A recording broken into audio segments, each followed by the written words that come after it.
आता पाहूया लोकसभेच्या रणसंग्रामासंदर्भातल्या टॉप 9 बातम्या। माढा लोकसभेत राजकीय हालचालींना वेग, धैर्यशील मोहिते आणि शरद पवारांची लवकरच बारामतीत भेट होण्याची शक्यता। धैर्यशील मोहिते पाटील आपली बाजू शरद पवारांकडे मांडणार।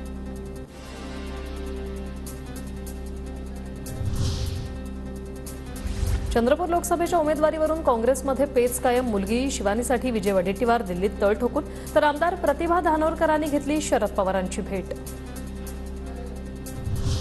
उदयनराजे उद्या अमित शहांना भेटण्याची शक्यता। उदयनराजेंनी भेटीसाठी वेळ मागितल्याची सूत्रांची माहिती।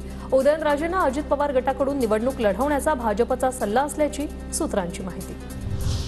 मी लोकसभा लढवणार, पुण्याची निवडणूक एकतर्फी होणार नाही, वसंत मोरेंचा पुनरुच्चार। रवींद्र धंगेकरांना शुभेच्छा, मी अजूनही लोकसभेच्या रिंगणात, मोरेंचा दावा। पार्टीच्या उमेदवारांनीच एक प्रकारे असं हे पुणेकरांना गृहीत धरूनच सांगितलं की निवडणूक एकतर्फी होणार। पुणेकर कधी कोणाला एकतर्फी देत नाही आणि मला वाटतं की यावेळेस लोकसभेच्या रिंगणात वसंत मोरे आहे।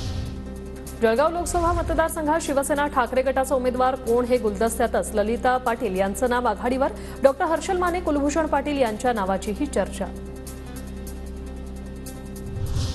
उमेदवारी अर्ज भरल्यानंतर जशास तसं उत्तर देणार, शेवटी फैसला जनता ठरवेल।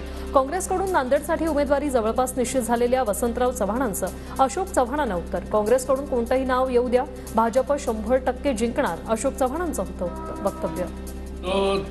त्यांचा निर्णय आहे अशोक चव्हाण साहेबांचा। शेवटी हा फैसला जनतेच्या दरबारात आहे।